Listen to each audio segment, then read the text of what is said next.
Dear student, you are most welcome to our educational channel mechanical Pandit. और मैं आपके प्यारे पांडे सर आज बात करने वाले हैं simple harmonic motion. Basically harmonic motion, analysis of harmonic forces and periodic motion, ये सारी चीज़ें हम लोग मैकेनिकल वाइब्रेशन के एस्पेक्ट्स में पढ़े हैं और पढ़ेंगे। आज भी जो मैं सिंपल हार्मोनिक मोशन बता रहा हूँ, बेसिक इसका कॉन्सेप्ट और बेसिक पर्पज सिर्फ और सिर्फ इतना सा है कि हमारे मैकेनिकल वाइब्रेशन में जो हार्मोनिक मोशन आता है उसका कॉन्सेप्ट हम थोड़ा सा आपको यहाँ दिखाने की कोशिश करेंगे, बतलाने की कोशिश करेंगे। तो आइए स्टार्ट करते हैं हार्मोनिक मोशन।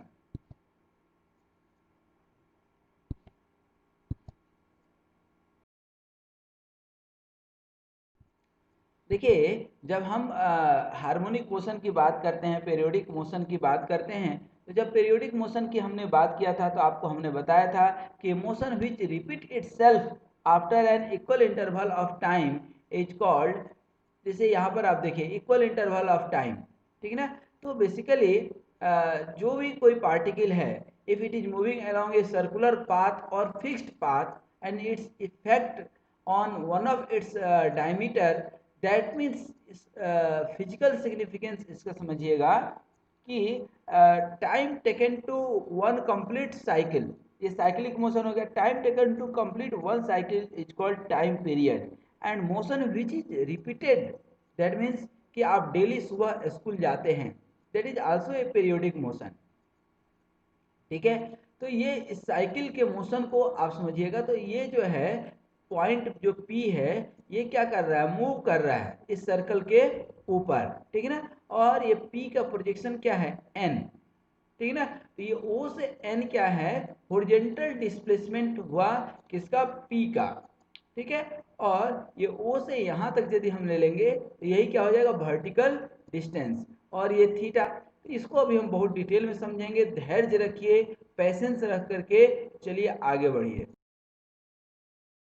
अब velocity and acceleration of any particle moving with SHM निकालते हैं तो होता क्या है। जैसे अभी हमने बताया कि ये जो है आपका जो है क्या है, साइक्लिक मोशन है। अभी आप देख सकते हैं क्या है, साइक्लिक मोशन है। तो अब ये देखिए, इस पॉइंट को आप देखेंगे तो फिक्स्ड पॉइंट के about to and fro motion कर रहा है। इस तरह का मैकेनिज्म हम बनाए हैं कि टू एंड फ्रो मोशन हो रहा है। और ये जो ब्लैक पॉइंट आप जो देख रहे हैं सर्किल में, ठीक है ना, रोटेट जो कर रहा है, ठीक है ना, that is having circular motion. तो ये जो टू एंड फ्रो मोशन कर रहा है, तो इस तरह से आपका ये एंगुलर डिस्टेंस है। कौन सा डिस्टेंस है, एंगुलर डिस्टेंस है। और ये एम्पलीट्यूड है, मैक्सिमम एम्पलीट्यूड क्या जा सकता है इसका, ठीक है ना, आर, यहाँ पे रेडियस, और जीरो, ठीक ना, मिनिमम। तो वही चीज यहाँ पर अभी हमने दिखाया था। ये डिस्टेंस कितना है आपका, एक्स हॉरिजॉन्टल हमने लिया है। तो एक्स कैसे आप निकालेंगे, ठीक है ना। इसकी यदि रेडियस आर है, ठीक है ना, तो थीटा और वेलोसिटी कितना है, ओमेगा, एंगुलर वेलोसिटी। तो ये थीटा आप निकाल सकते हैं। तो ये जो है आपका थीटा इक्वल टू क्या हो जाएगा, omega into T, omega T हमने लिया, और ओमेगा टी। अब x इक्वल टू क्या हो जाएगा, आर कॉस थीटा। ये आर साइन थीटा क्या होगा, वर्टिकल डिस्टेंस। तो जब वर्टिकल लेंगे तो हम आर साइन थीटा भी लेंगे। ये क्या हो जाएगा, आर कॉस ओमेगा टी। अब इस आर कॉस ओमेगा टी की जगह पर हम वी एन निकालिए, नॉर्मल, ठीक है। ये वेलोसिटी के टर्म में तो क्या हो जाएगा, v sine theta. V sine theta मतलब क्या, v equal to omega r, बचपन से पढ़ते आ रहे हैं। तो ओमेगा आर साइन थीटा होता है। और r sine theta equal to N P. इस एन पी को आप कैसे निकालेंगे, वर्टिकल डिस्टेंस को, आर साइन थीटा। तो ये आर साइन थीटा, और साइन थीटा को क्या लिखेंगे, r square minus x square, क्योंकि ये वर्टिकल डिस्टेंस हमें अभी नहीं मालूम है, ठीक है। और x equal to r cos theta हम निकाल चुके हैं यहाँ पर, ठीक है ना। तो मैक्सिमम वेलोसिटी जो है इस पॉइंट का कितना हो सकता है, तो ओमेगा आर साइन थीटा है, साइन थीटा का मैक्सिमम वैल्यू कितना हो सकता है, 1। तो ये वी मैक्स कितना हो जाएगा, ओमेगा आर। जब इसकी एक्सेलरेशन निकालेंगे तो omega square r cos theta. यहाँ देखिए, इसको आप डिफ्रेंशिएट कीजिए। एक बार डिफ्रेंशिएट करेंगे तो क्या आ गया, वेलोसिटी। दूसरी बार करेंगे तो क्या आएगा, एक्सेलरेशन, ठीक है ना। तो यहाँ पर आप देखेंगे कि एक्सेलरेशन मैक्सिमम कितना हो सकता है, ओमेगा स्क्वायर इंटू आर, क्योंकि एक्स की वैल्यू मैक्सिमम कितना हो सकती है, आर रेडियस के बराबर, यहाँ देखिए रेडियस के बराबर हो सकती है। तो अब यहाँ पर आप समझ सकते हैं कि acceleration is directly proportional to the displacement. A body is said to move or vibrate with SHM if it satisfies the following two condition। two condition कौन सा हुआ कि अभी आपने देखा कि acceleration is always directed towards the center known as the point of reference या mean position। तो ये जो mean position है आपका, इसके about जो है ये move करेगा। that means कि आगे जाए या पीछे जाए, हमेशा ये कहाँ रहेगा, गाय का छोटा सा बछड़ा कहीं भी उसको कर दीजिए लेकिन हमेशा अपने माँ की ओर वो भागेगा। एक लोहे को मैग्नेट के इर्द गिर्द रखिए तो हमेशा वो मैग्नेट के पास जाएगा, ठीक है। एक मैग्नेट को आप देखिए कहीं भी रोटेट कर दीजिए, हमेशा वो नॉर्थ और साउथ पोल की ओर जा करके जो है इक्विलिब्रियम पोजीशन में रहेगा। दैट मीन्स कि इक्विलिब्रियम पोजीशन में तो आने के पहले वह मीन पोजीशन के अबाउट जो है मूव करेगा हमेशा। That is called simple harmonic motion, ठीक ना। टू एंड फ्रो मोशन हो रहा है तो इसका मतलब कि टू एंड फ्रो मोशन क्या है, ये देखिए टू एंड फ्रो मोशन यहाँ पे हो रहा है, तो टू एंड फ्रो मोशन को हार्मोनिक मोशन बोल सकते हैं, ठीक ना। लेकिन एसएचएम नहीं बोल सकते हैं। एसएचएम के लिए कंडीशन है कि acceleration should be proportional to the distance from that point, ठीक ना। अभी हमने निकाला इक्वेशन है ना कि acceleration is directly proportional to the displacement, ठीक है। तो ये हमने इक्वेशन अभी निकाला था। अब इसका क्वाड्रेटिक इक्वेशन आप निकाल सकते हैं और सॉल्व कर सकते हैं। तो ये स्टैंडर्ड डिफरेंशियल इक्वेशन है किसका, सिंपल हार्मोनिक मोशन का, ठीक है। और इसको यदि कांस्टेंट के टर्म में लिखना चाहे, लीनियर के टर्म में, तो A and B both are constant, ठीक है, cos omega t sine omega t, तो इस तरह से भी आप निकाल सकते हैं। अब यदि वाइब्रेशन के अंदर देखें यही सिंपल हार्मोनिक मोशन को, तो इस तरह से आपको सॉल्व करने की आवश्यकता आएगी। और ये जो है आपका क्या रहेगा, बाउंड्री कंडीशन के हेल्प से ए एंड बी दो कांस्टेंट आप निकाल सकते हैं। तो ये हमने यहाँ पर निकाल करके आपको दिखाया है कि किस तरह से दो कांस्टेंट आप निकाल सकते हैं, किस तरह से वेलोसिटी निकाल सकते हैं और किस तरह से एक्सेलरेशन निकाल सकते हैं। तो जब आप वेलोसिटी निकालेंगे तो देखेंगे कि ये π/2 से लीड कर रहा है, फेज एंगल कितना हो जाएगा π/2, और इसका कितना हो जाएगा एक्सेलरेशन का पाई मतलब क्या हो गया, जस्ट अपोजिट, दैट मींस कि डिस्प्लेसमेंट के अपोजिट, डिस्प्लेसमेंट से वेलोसिटी 90 डिग्री पे रहेगा और एक्सेलरेशन 180 डिग्री पे रहेगा, मतलब हमेशा लीनियर ही रहेगा लेकिन अपोजिट डायरेक्शन में रहेगा, ठीक ना। यदि कर्व की बात करेंगे तो एक्सेलरेशन का कर्व यदि ओमेगा के रेस्पेक्ट में आप बना रहे हैं, सॉल्व कर रहे हैं, तो omega square r omega square मतलब पैराबोलिक और ये आपका लीनियर, ठीक है, और डिस्प्लेसमेंट कांस्टेंट, ठीक है। तो ये इक्वेशन आपका यहाँ पर हमने दिखाया है। अब जो है एसएचएम से रिलेटेड कुछ टर्म्स हैं, अभी आपने एसएचएम समझा, तो सबसे पहले क्या है, एम्पलीट्यूड क्या है। तो एम्पलीट्यूड दैट मीन्स की मैक्सिमम डिस्प्लेसमेंट, ठीक ना। मैक्सिमम जो हो सकता है वो कितना हो सकता है, मीन पोजीशन ये है आपका, जैसे अभी हमने यहाँ पर किया, और मैक्सिमम क्या हो सकता है यहाँ तक, तो मैक्सिमम क्या हो सकता है, रेडियस। तो मैक्सिमम जो रेडियस होगा, ठीक ना, ये देखिए यही है ना मैक्सिमम, यही मैक्सिमम जा सकता है, इससे ज़्यादा कुछ जा सकता है क्या, नहीं जा सकता है। तो मैक्सिमम कितना है, रेडियस, ठीक ना। यहाँ भी आप देख सकते हैं, ठीक ना, यहाँ भी यदि आप देखेंगे, ठीक ना, तो ये मैक्सिमम कितना जा सकता है यहाँ तक, यही रेडियस, ठीक है ना। तो ये रेडियस, यही मैक्सिमम एम्पलीट्यूड, ठीक ना। Oscillation, oscillating about A point, ठीक ना। बीट, हार्ट बीट से कंपेयर कर लीजिए, यही हमने हार्ट बीट आपको दिखाया है, ठीक ना। दैट मीन्स कि जब फ्रीक्वेंसी होती है, एक हार्ट अपने आप, जैसे आप रात में सो रहे हैं तो अपने आप चल रहा है, लेकिन दौड़ रहे हैं तो भी चल रहा है, तो दोनों में कुछ डिफरेंस है कि नहीं, दोनों में जो डिफरेंस आएगा उसी को हार्ट बीट बेसिकली बोलते हैं। Beat, difference between two frequencies, ठीक है ना, normal frequency and higher frequency. तो यहाँ पर नॉर्मल एंड हायर, इसीलिए तो हम बोलते हैं ना कि चलते दौड़ते खेलते कूदते रहो तब जिंदगी चलते रहेगी, नहीं तो दिक्कत हो जाएगी। तो एक तो हमारा ब्लड सर्कुलेशन की फ्रीक्वेंसी होती है, एक हार्ट की अपनी जो है पंपिंग होती है, तो इस तरह से ये फ्रीक्वेंसी के बीच जो डिफरेंस होता है, बीट जो जनरेट होता है, ठीक है ना, क्या जनरेट होता है, बीट जो जनरेट होता है, that is the called heart beat. Periodic time period, that means कि repeating the motion after an equal interval of time. अब हमने ये निकाल दिया है, इसको समझिएगा। Acceleration is directly proportional to the displacement, क्योंकि ये पार्ट क्या है आपका, कांस्टेंट है, ठीक है। अब ये हमने निकाला है, ठीक है ना, टाइम पीरियड तो आप निकाल सकते हैं। अब इसको भी फ्रीक्वेंसी समझ लीजिए थोड़ा सा कि फ्रीक्वेंसी क्या होता है। तो frequency basically it is the omega upon या रेसिप्रोकल ऑफ टाइम पीरियड, ऐसे समझ लीजिए डायरेक्ट। तो डब्ल्यू अपन 2 पाई लिखते हैं।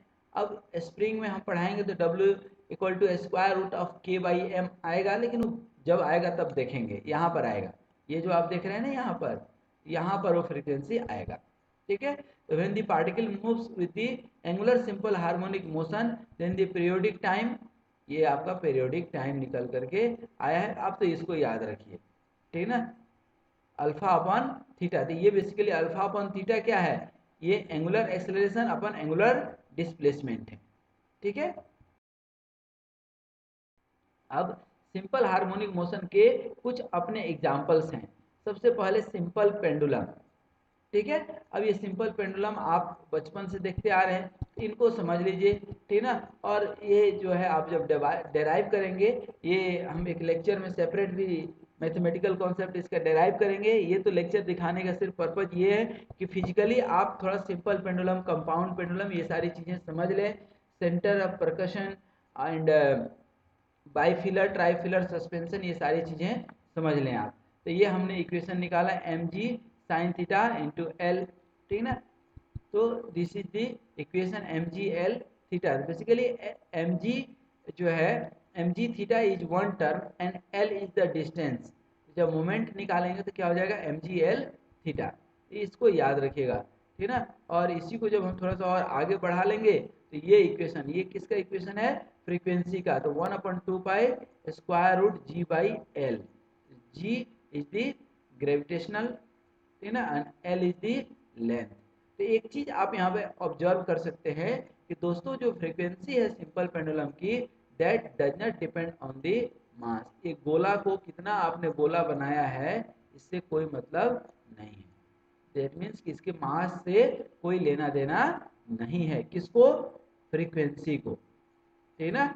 How much mass you are giving to the, इसी को बॉब बोलते हैं, बॉब, ठीक है ना, BOB, ठीक है ना।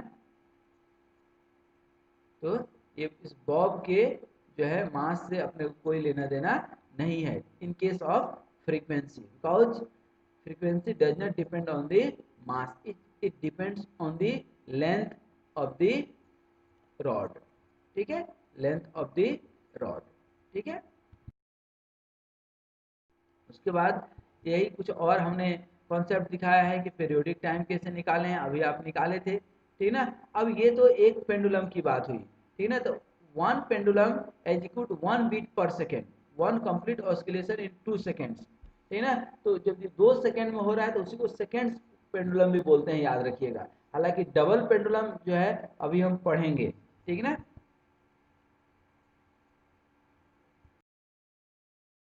जो है ये इसका एप्लीकेशन है, ठीक ना। यहाँ पर आप एप्लीकेशन देख सकते हैं किसका, सिंपल पेंडुलम का, हार्मोनिक मोशन का। बेसिकली ये SHM है, ठीक ना। और यही जो है हम लोग उसमें भी पढ़ेंगे, किसमें, मैकेनिकल वाइब्रेशन में, स्प्रिंग एंड मास एलिमेंट में। अभी इसमें डैम्पर यूज नहीं किए हैं, ठीक है ना, डैम्पर भी यूज करेंगे तो वहाँ भी इसी से जो है सिमिलर फार्मूला लगाएंगे, ठीक है ना। तो यहाँ पर G/L था, किसके लिए, सिंपल पेंडुलम के लिए। यहाँ पर डेल्टा आ गया, डेल्टा क्या है, डिफ्लेक्शन ऑफ द स्प्रिंग, ठीक है ना, डिफ्लेक्शन ऑफ द स्प्रिंग। और स्प्रिंग पे ये तो सेल्फ वेट के चलते, मास के चलते भी तो होगा, मास के चलते होगा, तो ये स्प्रिंग स्टिफनेस भी आएगा अपने रोल में, ठीक है, क्या आएगा, स्प्रिंग स्टिफनेस भी अपने रोल में आएगा। जब स्प्रिंग स्टिफनेस आएगा तो मास का भी रोल प्ले होगा। तो यही फार्मूला निकल करके आ जाएगा स्क्वायर रूट K/M, ठीक है। अब ये कंपाउंड पेंडुलम क्या होता है ये भी समझ जाइए। Basically when a rigid body is suspended vertically and it oscillates with a small amplitude under the action of the force of gravity, the body is known as compound pendulum. इसको क्या बोलते हैं? कंपाउंड पेंडुलम बोलते हैं। ठीक है, तो ये याद रहेगा। I think compound pendulum is the part of our syllabus. उसको हम लोग डिटेल में पढ़ेंगे। ठीक है, इसका इक्वेशन भी हम मैथमेटिकल इक्वेशन डेराइव करेंगे। ठीक है ना? कब? उस समय, अभी नहीं। अभी कोई लेना देना नहीं है इसके साथ। किसके साथ? एसएचएम के साथ। ये एसएचएम के एप्लीकेशन है सिर्फ। ठीक है, ये इक्वेशन निकल कर के आएगा उस समय आपका थीटा अपन अल्फा। ठीक है ना? जो उस समय हम निकालेंगे इसको। ठीक है, बाद बाकी रेडियस ऑफ जायरेशन, ठीक है ना, और H is the distance from the point of oscillation to the centre of gravity. ठीक है ना? तो ये जो है हम लोग पढ़ेंगे उस समय। ये फर्दर एप्लीकेशन ऑफ एसएचएम जो देखेंगे तो सेंटर ऑफ परकशन, ठीक है ना, ये सेंटर ऑफ परकशन का एग्जांपल है। ठीक है ना? और बाइफिलर सस्पेंशन, ट्राइफिलर सस्पेंशन, ठीक है ना, और भी वाइब्रेशनल एलिमेंट कुछ हम लोग पढ़ेंगे। कुल मिलाकर के टोटल एनर्जी क्या होना चाहिए? कांस्टेंट होना चाहिए। हम लोगों ने काफी सारे टॉपिक्स पढ़े एसएचएम में, बट जस्ट ये एक कॉन्सेप्ट था, ये एक ओवरव्यू था दोस्तों। आप हमेशा ध्यान रखिएगा, इसको इग्नोर मत कीजिएगा कि जो है ये मैथमेटिकल कंडीशंस को फुलफिल करेगा। मैथमेटिकली हम आपको एक सेपरेट वीडियो में सिंपल हार्मोनिक मोशन पढ़ाए हैं अलग से। उसका हम लिंक जो है इसके डिस्क्रिप्शन बॉक्स में डाल रखे हैं, तो आप जा करके देखिए। ये तो जस्ट एक इंट्रोडक्टरी पार्ट था। तो आपको बहुत बहुत धन्यवाद। फिर हम लोग मिलेंगे किसी नए वीडियो में, नए टॉपिक में। और तब तक आप स्वस्थ रहिए, मस्त रहिए, मुस्कुराते रहिए।